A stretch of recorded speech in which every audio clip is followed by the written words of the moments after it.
this is something I think we basically fundamentally agree on, but I don't know what your plan is. So what should the Niners do about Jimmy Garoppolo? Man, this is something we've all been talking about for months. I know, right? I think they need to move on. I've said that for a long time. I wasn't. Yes. I jumped off the train in the beginning of 2018. Yes. I didn't like the contract. I didn't like, how they handled the position from day one in 2017. Basically, I thought they should have kept Kaepernick probably, or Watson was available, Mahomes was available.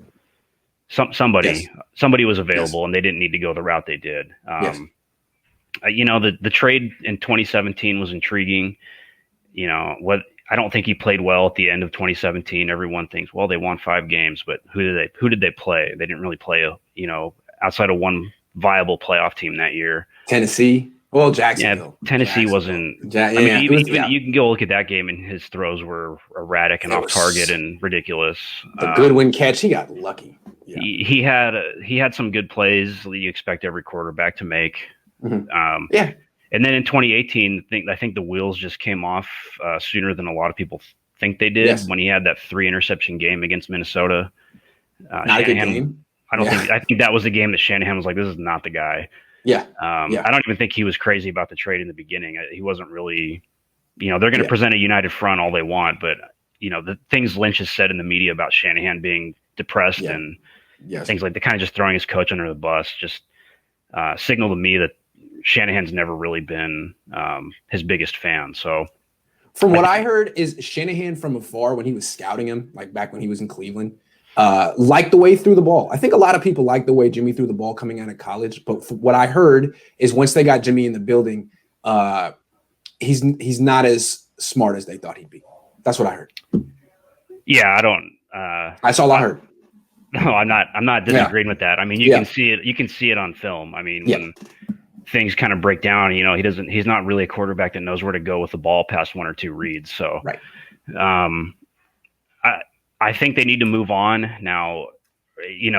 Each passing day, it looks more and more like they're going to keep him because of the trade market for him. I don't think it's really there. There's supposed to be a lot of Carson Wentz trade, the Carson Wentz package.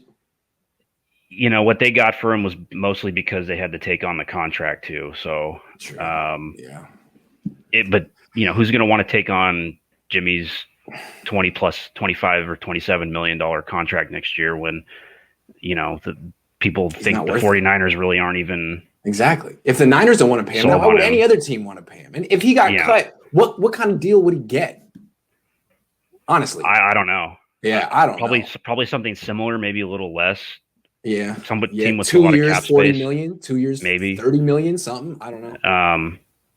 But they've never really signaled that they're firmly in this guy's corner and backing their quarterback. It's always they're fine with him. Yeah, they've settled on him, right? They always say things like, of course, we expect him to start next year, but we're always looking for upgrades at every position. I mean, you just don't hear that about other starting. But the Browns don't even say that about Baker Mayfield, and he's, to me, Jimmy Garoppolo with a little more athleticism. Agreed. I mean, there's a lot of teams with young quarterbacks in their second, third years. You just don't hear teams saying that about. I mean, the only team that did was the Rams, and they have always been aggressive with McVay and Snead right now. So he's getting like the Sam Darnold treatment. Yeah. I mean, but even the Jets, they seem more committed to Sam Darnold than 49ers do with Garoppolo. Well, yeah. I mean, they've just given Jimmy a lot of money to not play football. It must be tough. Yeah. I mean, that's Parag's contracts are another topic for another day, but I think at some point they're going to need to move on.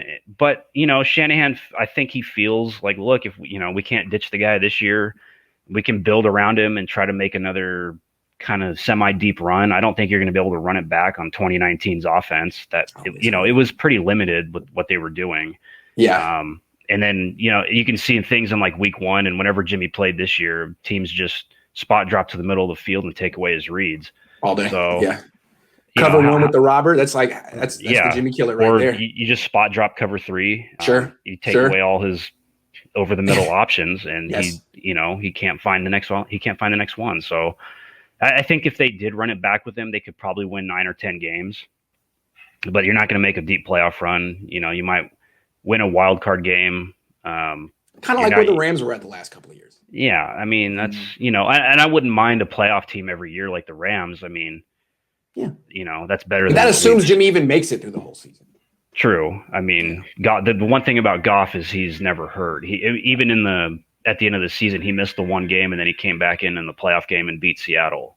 Yeah, and he didn't play that well, but I mean, he's durable. True. True. I don't like to hold a guy's injuries against him, but the NFL will. The 49ers, well, yeah. I don't even know if the 49ers will. They seem hesitant to move on from guys. That are hurt. Do. But 31 other teams wouldn't think twice about moving on because of that. So it is an issue, and they need to address it now. Whether that's keeping Jimmy and drafting a guy, or just taking a chance and going all in on a Watson trade, something. Trading up in the draft. You got to do something. They've got to. There's no other way around it. They have to address it.